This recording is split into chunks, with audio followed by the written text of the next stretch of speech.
Hey, everybody, welcome back to the SCB Steelers Inside Blitz for December 16th, 2025. We are, of course, part of the Variety Sports Network, and the show is originating to you from the Frank Walker Law Studio. As you can probably tell, I have a bit of a cold going. It's that time of year again, and I thought maybe I was going to make it through the holidays without getting it, but no such luck. Here I am. In any case, I will still make it through the podcast here, at least the short form podcast. That's what the Inside Blitz is, and then Thursday night we'll have the regular program, 10 o'clock, as usual. Steelers win on Monday Night Football, and I just, for disclaimer, I hate Monday Night Football when my team's playing in it. It just makes for a really long week. Sunday Night Football kind of does the same thing, but what's the old saying? Waiting all day for Monday night in this case, and it just sucks waiting. But the good news is that the Steelers won. They had a 7-3 lead at halftime and had scored towards the end of the half to get that lead. And then came out in the second half and scored on three straight possessions. And I don't know about you guys, but you can make an argument that after 14-3, the Miami Dolphins looked like they were ready to hop the jet and get back to South Florida. And when it hit 21-3, I think they were definitely warming up the bus to get there. It just looked that way to me. They guys weren't getting off blocks. The tackling wasn't what it was in the first half, and that's okay. That happens. You start to see your season come to an end the way they did, and it's rough. But credit the Steelers. The offense. If you start talking about, and the team will be voting on this in the next couple of weeks, but I honestly don't know where this offense would be without Kenny Gainwell. Every time you look up, he's catching a pass, he's taking the handoff, he is making that one move to get those couple extra yards, he's breaking that one tackle to get those couple extra yards. And, he ended up with, I think, 13 carries, 80 yards last night. Jaylen Warren was 14 carries and 30 some yards, I think it was. And I think, Warren did have the one really nice run that he ripped off. And unfortunately it was called back on a holding, but I don't think he was 100% last night. They said going into the game that he'd been battling an illness and he kind of looked that way. He wasn't breaking tackles and spinning off guys the way that we have grown accustomed to seeing him do that. But as far as Gainwell, every time he's called upon, he answers the bell. And I just, if you picked an offensive MVP, I certainly what Aaron Rodgers has done to transform the offense is important. And there are arguments to be made for several guys, but right now the team MVP for me is Kenneth Gainwell. And I think last night was a perfect example of that. They basically signed him for a song, and I think in order to keep him, they'll probably have to pony up a little bit. I'm not talking major running back dollars, but they're going to have to pay him a little more, or else he's going to go elsewhere in free agency, and I wouldn't blame him because there's going to be a lot of teams that really like what he's done. And look, he was really good in Philadelphia. Loved him there. This is a guy that was a former quarterback and made his way as a kind of running back / receiver out of Memphis. And so I'm just thrilled with what he's doing. And I really hope the Steelers are prioritizing him returning for next year. And I think he fits perfectly into what they're doing. And so I'm hopeful that that's the case there. So the Steelers win, and now they find themselves at 8-6, and so really what the playoffs boils down to now is even if the Steelers lost the next two games, Detroit and Cleveland, and the Ravens won the next two games, which they have New England and Green Bay. home to New England, at Green Bay. Then the final game in Pittsburgh would be for the division title. I think I speak for all of you. We do not want it to get to that. It would be wonderful if the Steelers could wrap this sucker up over the next 2 weeks, um, and take care of business, so that that last game of the year against the Ravens could be a nice bye week, because they're not going to get one. That is too far gone. So we know that's the case, but I would love for that situation to play out. But then again, we're fans of the Pittsburgh Steelers, and very little ever seems to come easy in that regard. So right now, the goal is just win the division and then get into the tournament and go from there. Um, and so I'm hopeful of all those things, and things seem to be trending in the right direction. But I would also tell you, I thought Miami went away from the run a little quick last night. Not really sure why. Tua's not a good quarterback right now.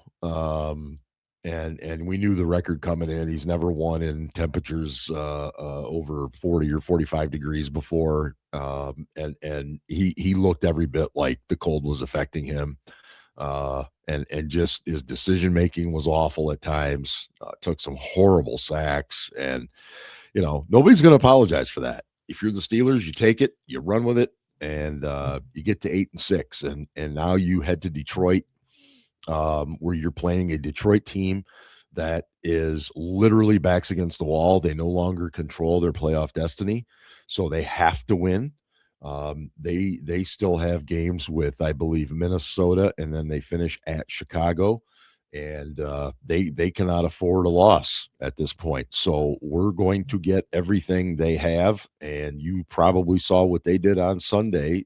They lost in Los Angeles, but that offense is dynamic as heck, and the Steelers are going to have their work cut out for them. Playing inside Ford Field, which pretty good crowd. They can get pretty loud in there. Of course, I expect to see a lot of terrible towels too. A lot of Steelers fans in Michigan. So the last thing I wanted to mention was I was thinking about this all day today. The fact that as we get close to the holidays, the Steelers and getting to the playoffs, it sometimes is kind of like getting to Christmas morning. And I guess maybe the comparison or the analogy ends there, but I feel like a lot of us in the Steeler Nation we're kind of walking around with the cloud over our head because of the playoff futility in the last several years. And it feels like an afterthought of getting to the playoffs, and just I think we all just want to get there, and we want to get that playoff win and just be able to say, okay, now it's over. And regardless of what happens the following week in the playoffs, doesn't matter anymore. But because we got off that awful streak of just bad playoff performances in the first round. But I think what we have to remember is we got to get there first, and it's not going to be easy. Like I said, Detroit's going to be tough. I look, Cleveland is Cleveland. They're not a good football team. They're an absolute mess right now, and there is absolutely no reason that we should not win that game in Cleveland. Stranger things have happened, so I don't ever say never. And you got to be able to take care of business. So I just that's what I keep coming back to, is I just think to myself, is all of this going to be worth it if we get into the playoffs, have a home game in the playoffs, and lose? Some people will say, well, you got to get in the tournament. You don't know if you don't get there, then you'll never know. And there's a truth to that. And I guarantee you there are fans of the black and gold that are not crazy about the fact that the Steelers have won the last two games. They wanted to see this thing go belly up. They wanted to see pressure on Mike Tomlin. They wanted to see significant change. And I get that. I would always tell you, whether you're young or old, that you never, ever, ever want your team to lose. That doesn't mean I don't understand that you want to see some change. And I do think, unless this team gets on some kind of ridiculous run, a 2005 type thing where they finish this regular season strong and then make it, let's say, maybe to the AFC title game. Outside of that, you're going to see some pretty significant changes, and not the Mike Tomlin changes that we were promised coming into this year, which amounted to very little. I think it would have to be significant, but I'm not going to get too far ahead of myself. I'm focused on Detroit, as I'm sure the Steelers are. It's a short week. We are looking at some issues at linebacker because Nick Herbig has a hamstring injury, and right now that's pretty much leaving us with Alex Highsmith and Jack Sawyer. The news on TJ Watt, very interesting last night, that he was not on the sideline and he was not in a suite anywhere. I'm going to just simply chalk that up to the fact that after the procedure that he had on his lung, that it was in his best interest not to be there, but to be resting at home. And that being the case, I have a really hard time seeing him play this coming week. And look, of all the 3 games remaining, this would be the one to miss because it has the least ramifications as far as tiebreakers. But we're very thin at that position. You also have to just wonder about the secondary too. James Pierre didn't play, but Asante Samuel Jr. stepped up. Some other guys stepped up yesterday. So there's definitely concerns, as there always are this time of year. But as I wrap things up here, great performance. I was glad to see it. It's always great to see the former players come back. It was obviously a big night with Big Ben and Marquise and Joey Porter getting inducted into the Hall of Honor. And, you see the Brett Kiesels and you see the Casey Hamptons and, Al Villanueva was there. David DeCastro was there. Just Cordell Stewart was there. I mean, heck, even Dan Marino was cruising around Acrisure Stadium before the game. So I that's one of the things I love about football.